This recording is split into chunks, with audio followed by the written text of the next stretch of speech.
মাজারে টাকা পয়সা দান করলে গুনাহ হবে কিনা? কিরে ভাই, সব এক ক্যাটাগরি প্রশ্ন দিয়ে আজকে। মাজারে টাকা পয়সা দান করলে গুনাহ হবে কিনা? ভাই, টাকা পয়সা দানের খাত কি? যাকাতের 8টা খাত আল্লাহ বলছেন, ইন্নামাস সাদাকাতু লিল ফুকারা, যাদের অভাব আছে, সংসার চালাতে পারে না, কষ্ট হয়, তাদেরকে দিবেন। ওয়াল মাসাকিন, মিসকিনদেরকে দিবেন। ওয়াল আমিলিনা আলাইহা, যারা যাকাত কালেকশনে কাজ করে তাদেরকে দিবেন।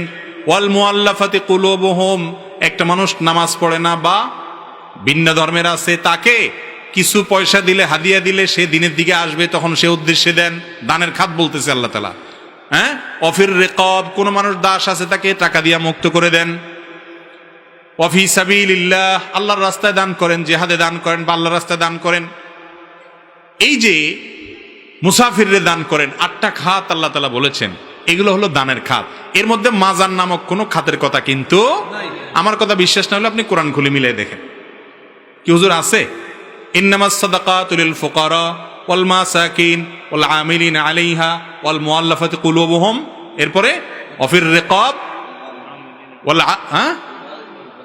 ওয়াল গারিমিন, যারা ঋণগ্রস্ত তাদেরকে, তারপর অফি আগপাস হয়ে গেছে, হাফেজ নাই কেউ। রিকাব এবং আমিলিন আলাইহা এবং ইবনুস সাবিল বা মুসাফির, এই মানুষগুলোকে আল্লাহ তাআলা যাকাত এবং দান করতে বলেছেন। এই 8 খাতের মধ্যে মাজার আসেনি? বাংলা কোরআন শরীফ খুলে দেখেন নাই, তাহলে বোঝা গেল মাজার এটা দানের কোনো জায়গা। আরে ভাই, মাজার তো একটা মানুষ শুয়ে রয়েছে, উপরে ইটের গাঁথনি আছে, এখানে যদি ইটের গাঁথনি দিয়ে পাকা করা যায় না, শরীয়তে নিষেধ আছে হাদিসে। এইখানে দান করবেন কারে? এখানে দান করলে তো ওই যেগুলো আশেপাশে গাঞ্জা মাঞ্জা খায় এগুলোর সুবিধা হবে, আরো গাঞ্জাখোরদের টাকা দিলে সওয়াব হবে না গুনাহ হবে? আরে দান করবেন গরিব মানুষকে, অভাবী মানুষকে, মসজিদের উন্নয়নে, মাদ্রাসার উন্নয়নে, ভালো কাজে।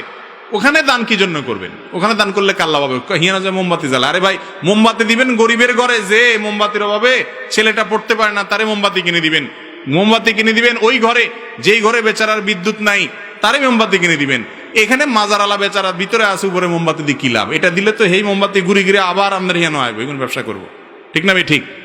আল্লাহ আমাদেরকে বোধ সম্পন্ন মুসলমান হওয়ার তৌফিক দান করুন। জায়েজ নাই এই সমস্ত মাজার টাজারে মানত করা শিরক।